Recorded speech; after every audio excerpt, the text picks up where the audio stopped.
दोस्तों, आज हम विलोपन विधि और प्रतिस्थापन विधि के बारे में अध्ययन करेंगे और ये भी समझेंगे कि विलोपन विधि और प्रतिस्थापन विधि में अंतर क्या है। विलोपन विधि को एलिमिनेशन मेथड कहते हैं और प्रतिस्थापन विधि को सब्स्टिट्यूशन मेथड कहते हैं। तो चलिए इस वीडियो में विलोपन विधि और प्रतिस्थापन विधि के बारे में पढ़ते हैं। तो पहला हम देखेंगे विलोपन विधि।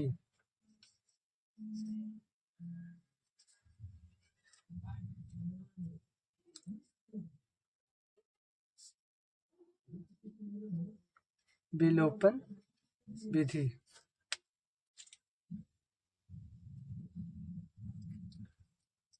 विलोपन विधि समझने के लिए हम दो इक्वेशन लेंगे।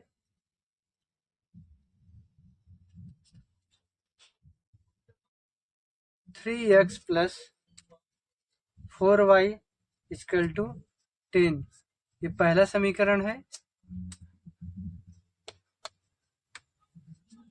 2x minus 2y equal to 2, ये क्या है, दूसरा समीकरण है।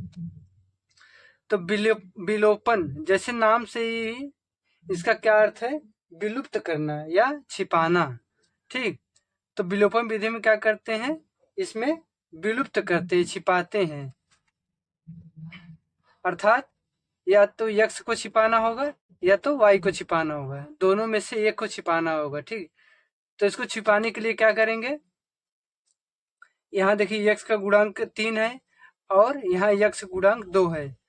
तो ऐसी संख्या से गुणा करना है कि ये x वाला भी बराबर हो जाए। जैसे यहाँ 3x है तो यहाँ भी 3x हो जाए, अगर यहाँ 4x है तो यहाँ भी 4x हो जाए, अगर यहाँ 4y है तो यहाँ भी 4y हो जाए।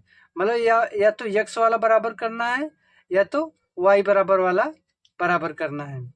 तो इसमें क्या करेंगे, बराबर इस इक्वेशन में 2 के गुणांक को इस इक्वेशन में गुणा करेंगे और इसका 3 का गुणांक है, इस इक्वेशन में 3 का गुणा करेंगे।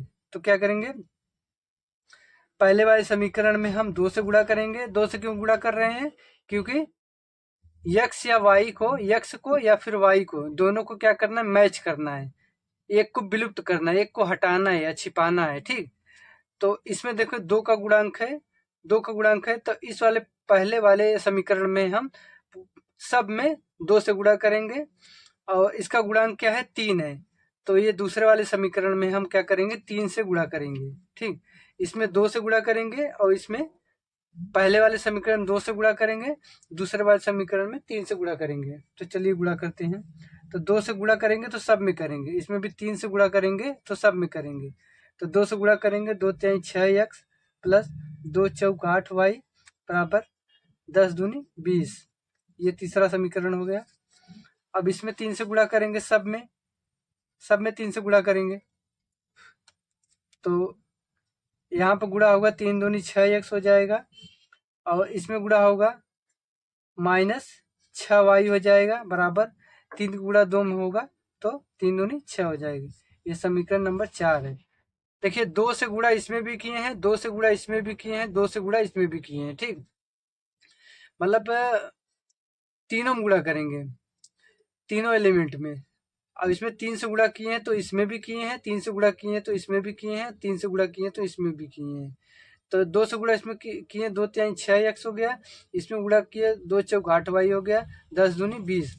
3 से इसमें गुणा किए, 3 दूनी 6x हो गया और 3 दूनी 6 माइनस 6y हो गया, 3 दूनी 6। अब इसको क्या करते हैं, घटाते हैं। क्या करेंगे, इसको घटाएंगे। समीकरण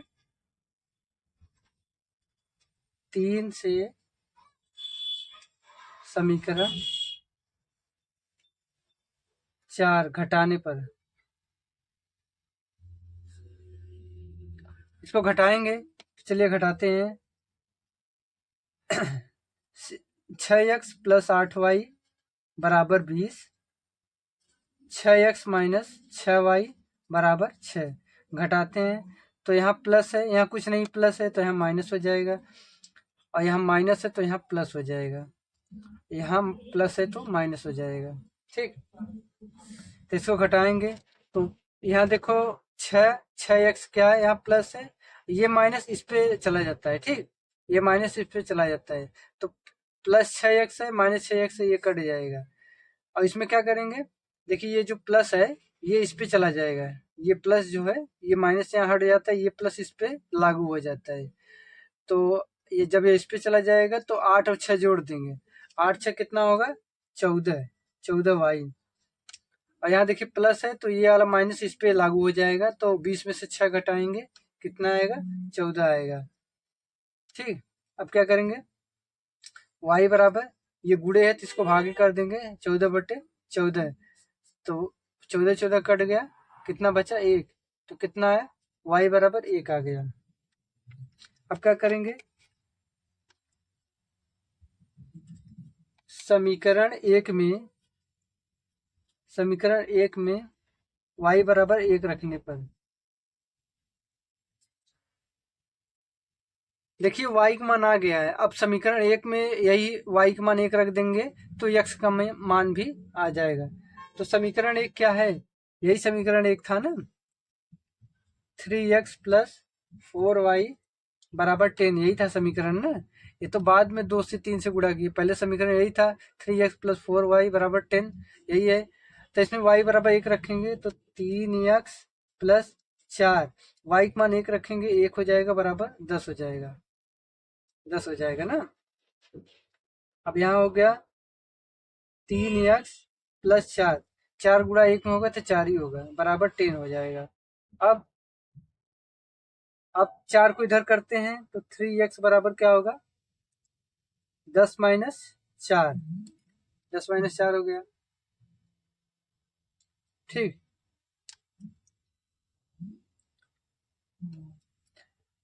अब 3x बचा, 3x बराबर क्या होगा 10 में से 4 घटाएंगे कितना होगा 6 होगा, 6 हो गया। ठीक, अब x बराबर, अब ये 3 गुणा है इधर भागे कर दो तो 6/3 आ गया, तो 3 दूनी 6, तो x बराबर क्या आ गया 2। तो कितना है y बराबर 1 आ गया, x बराबर 2 आ गया। तो ये क्या है विलोपन विधि।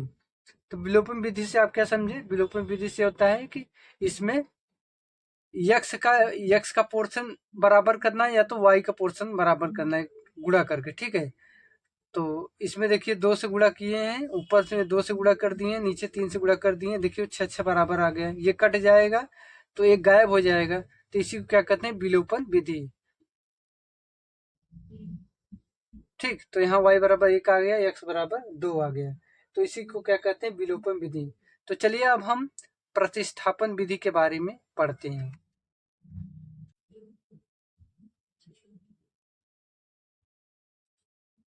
चलो दूसरा देखते हैं हम, प्रतिस्थापन विधि।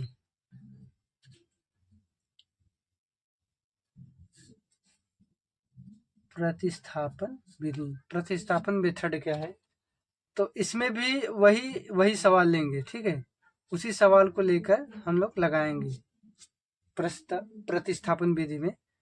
तो सवाल लिखते हैं 3x प्लस 4y बराबर 10 और लेंगे 2x माइनस 2y बराबर 2। यह है समीकरण 1, यह समीकरण 2 है। अब क्या करेंगे, प्रतिस्थापन, जैसे नाम से ही जैसे पता चल रहा है प्रतिस्थापन करना है, मतलब यक्स का मान निकाल कर क्या करना, समीकरण 1 है समीकरण 2 है। ठीक है, तो इसमें क्या है यक्स का मान निकालकर दूसरे समीकरण में रखना है, या फिर वाई का मान निकालकर पहले समीकरण में रखना है। मतलब ये है कि यक्स का मान प्रतिस्थापित करना है, मतलब कि यक्स मान निकाल के दूसरे यक्स का मान निकालकर पहले समीकरण में रखना है, या फिर पहले समीकरण से वाई का मान निकालकर दूसरे समीकरण में रखना है। तो मतलब प्रतिस्थापित करना है या फिर किसी मान को रखना है। तो इसमें करेंगे समीकरण एक से क्या करेंगे, यक्स का मान निकालकर समीकरण 2 में रखेंगे। तो चलिए समीकरण 1 से यक्स का मान निकालते हैं, 3x प्लस 4y बराबर 10 है। तो इसमें x मान निकालते हैं, कैसे निकलेगा? 3x बराबर 10 माइनस 4y। ठीक, 4y को इधर लेके आए तो माइनस हो गया। ठीक, अब x बराबर 10 माइनस 4y, 3 क्या है? गुणे में, इसे बटे में कर देते हैं। अब देखिए x बराबर 3 आ गया। x अब देखिए x देखिए गुणे में था, इधर भागे कर दिए, तो x बराबर क्या है? 10 माइनस 4y बटे 3 आ गया। अब यही x का मान समीकरण 2 में रख देंगे, मान आ जाएगा। x बराबर 10 माइनस 4y बटे 3 का मान समीकरण 2 में रखने पर, 2 में रखने पर, अब ये x का मान समीकरण 2 में रख देते हैं, y का मान आ जाएगा। तो समीकरण 2 क्या है? 2x माइनस 2y बराबर 2, यही है ना। x का मान रखते हैं 2, 10 माइनस 4y बटे 3 माइनस 2y बराबर 2। अब ये देखिए x का मान जो 10 माइनस 4y बटे 3 है, यही मान यहाँ रखे हैं, x के स्थान पर रखे हैं। अब 2 का गुणा करेंगे, 2 दहा में 20 माइनस 2 चौक 8y बटे 3 माइनस 2y बराबर 2। अब क्या करेंगे? यहाँ 1 लिख सकते हैं इसके नीचे। अब इसके तिरछे तिरछे गुणा कर लेते हैं ना, तिरछे तिरछे गुणा कर लेते हैं। इसका गुणा इसमें होगा, इसका गुणा इसमें होगा, इसका इसमें गुणा होगा, आएगा 20 माइनस 8y। इसका इसमें गुणा होगा, इसका इसमें गुणा होगा 3 दूनी 6y ना बटे 3 बराबर 2। ठीक,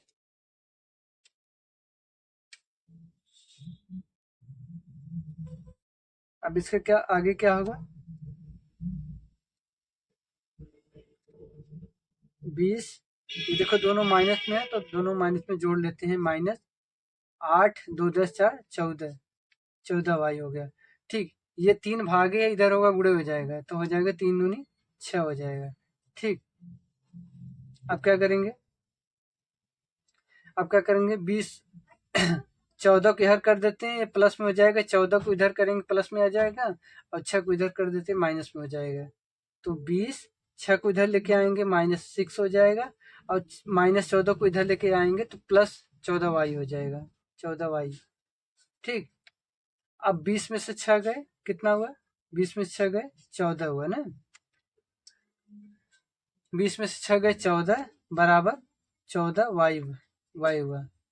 अब y का मान निकालेंगे, तो इधर गुणे है 14, इधर भागे कर देंगे तो 14 बटे 14 हो जाएगा, 14 बटे 14 कट जाएगा, तो y बराबर क्या आया? 1 आया। ठीक है, y बराबर 1 आ गया।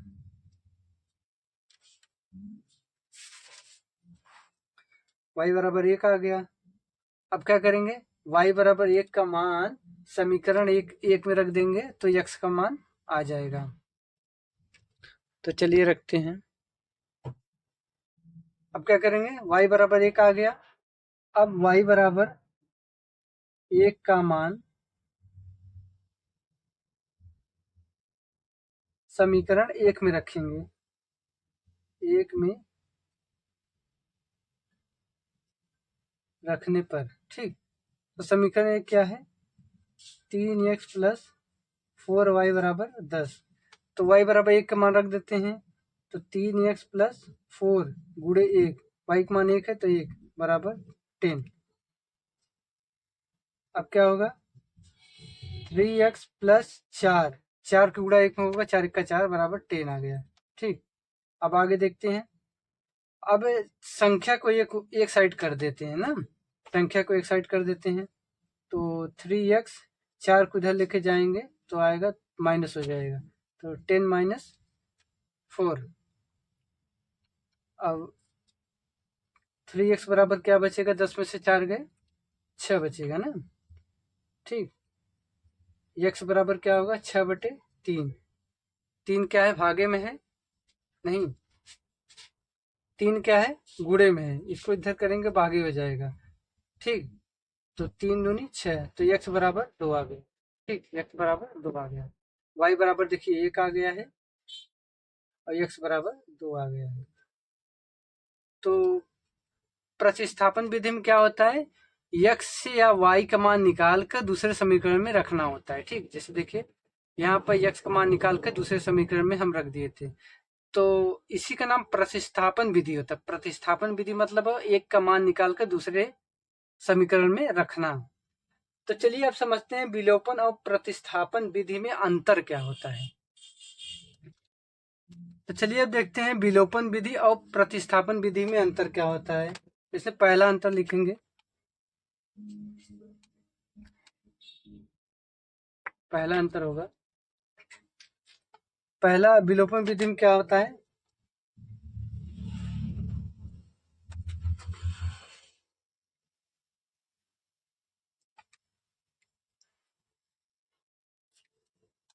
विलोपन विधि में, विलोपन विधि में एक पद को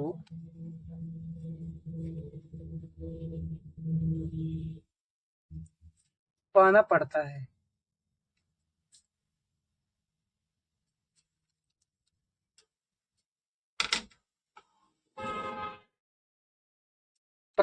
प्रतिस्थापन में क्या होता है, प्रतिस्थापन विधि में, प्रतिस्थापन विधि में किसी एक x या y का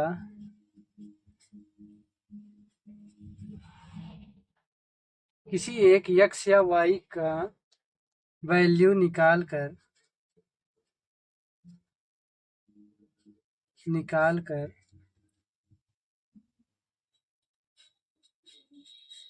दूसरे समीकरण में प्रतिस्थापित या फिर रखना। प्रतिस्थापित माने क्या होता है, रखना होता है।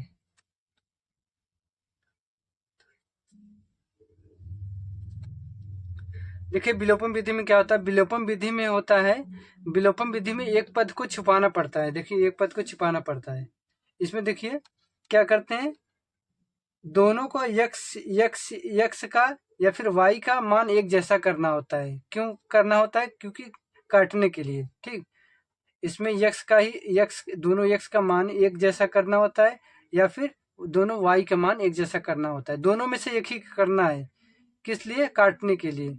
तो वही विलुप्त विलोपन माने क्या होता है, विलुप्त माने छिपाना होता है, छिपाना होता है। ठीक, और प्रतिस्थापन विधि में क्या होता है, प्रतिस्थापन विधि में होता है किसी x या y का वैल्यू निकालकर दूसरे समीकरण में प्रतिस्थापित मतलब रखना होता है। मतलब x या y का वैल्यू निकालकर दूसरे समीकरण में निकालकर उसका वैल्यू निकाला जाता है। ठीक है दोस्तों, अगर आपको मेरी वीडियो पसंद आई हो तो वीडियो को लाइक करिएगा, और अगर आप मेरे चैनल पर नए हो तो चैनल को सब्सक्राइब जरूर करिएगा। Thank you.